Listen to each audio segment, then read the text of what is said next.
Greetings everyone. நம்ம டெய்லியும் banking and SSC point of வியூல கரண்ட் அஃபேர்ஸ் கொஸ்டின்ஸ் பார்க்குறோம். இன்னைக்கு என்ன இம்பார்ட்டன்ட் கொஸ்டின்ஸ் இருக்குன்னு பார்ப்போம். First question, who has been named as ICC men's T20 world cup ambassador அப்படின்னு கேட்டிருக்காங்க.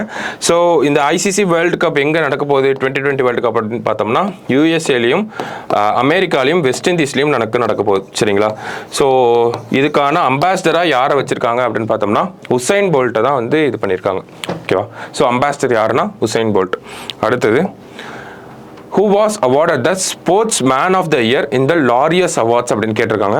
ஸோ யாரு அப்படின்னு பார்த்தோம்னா செர்பியாவை சேர்ந்த டென்னிஸ் பிளேயர் நோவாக் ஜோகோவிச் தான் sports man of the year. ஓகேங்களா? ஸ்போர்ட்ஸ் விமன் யாரு அப்படின்னு பார்த்தோம்னா ஐட்னா போன்மாட்டி அப்படின்னு சொல்லக்கூடிய ஸ்பெயின் விமன்ஸ் ஃபுட்பால் டீமோட ஒரு பிளேயர். ஓகேங்களா? ஐட்னா போன்மாட்டி இவங்க தான் விமன்ஸ் பேலண்டியார் வின்னரும் கூட. ஓகேங்களா? ஃபுட்பாலில் ஹையஸ்ட் அவார்டாக இருக்கக்கூடிய பேலண்டியாரை விமன்ஸில் வின் பண்ணது இவங்க, மென்ஸில் தான் லயனல் மெஸ்ஸி வின் பண்ணியிருப்பாரு.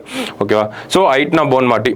பெஸ்ட் டீம் யார் அப்படின்னு பார்த்தோம்னா ஸ்பெயின் விமன்ஸ் ஃபுட்பால் டீம் வந்து நமக்கு பெஸ்ட் டீமாக சொல்லியிருக்காங்க. Breakthrough player of the year யார் அப்படின்னு பார்த்தோம்னா நமக்கு ஜூட் பெலிங்ஹாம். இந்த மாதிரி நிறைய அவார்ட்ஸ் வந்து கொடுத்துருந்தாங்க. ஓகேவா? ஸோ இதுதான் அந்த அவார்ட்ஸ். இந்த லாரியஸ் அப்படிங்கிற ஆர்கனைசேஷன் இங்கிலாண்டை சேர்ந்த ஒரு ஆர்கனைசேஷன். ஒரு ஸ்போர்ட்டுக்கு மட்டும் இல்லாமல் ஓவராலாக இருக்கக்கூடிய எல்லா ஸ்போர்ட்ஸ் இருக்கக்கூடிய பெஸ்ட் பர்சன்ஸ் எடுத்து அவார்ட் பண்ணுவாங்க. ஓகேவா? அடுத்தது, which country has been declared worst affected by natural calamities by World Meteorological Organization அப்படின்னு கேட்டிருக்காங்க. ஸோ WMO இந்த ஒரு ரிப்போர்ட்டை சொல்லியிருந்தாங்க. அதில் இந்தியா தான் worst affected by disaster in 2023.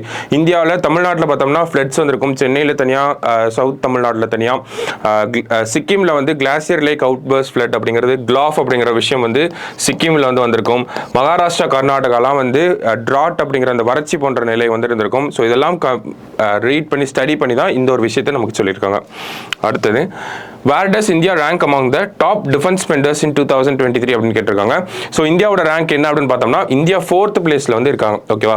First வந்து அமெரிக்கா, செகண்ட் சைனா, தேர்ட் வந்து ரஷ்யா. இந்தியா வந்து 8,400 crore டாலர்ஸ்ல இந்தியா வந்து 4th பிளேஸ்ல இருக்காங்க. ஓகேவா? So first America, China, Russia and India. So last question, national panchayat Raj day is observed on அப்படின்னு கேட்டிருக்காங்க. ஸோ நேஷனல் பஞ்சாயத்து ராஜ் டே எப்போ அப்படின்னு பார்த்தோம்னா April 24 தான் நம்ம அப்சர்வ் பண்ணுறோம். சரிங்களா? ஸோ இன்னைக்கே ப்ரிலிம்ஸ் பாயிண்ட் ஆஃப் வியூல ஒரு 5 கொஸ்டின் பார்த்துருக்கோம். நாளைக்கு இன்னொரு 5 கொஸ்டின்ல மீட் பண்ணலாம். தேங்க்யூ.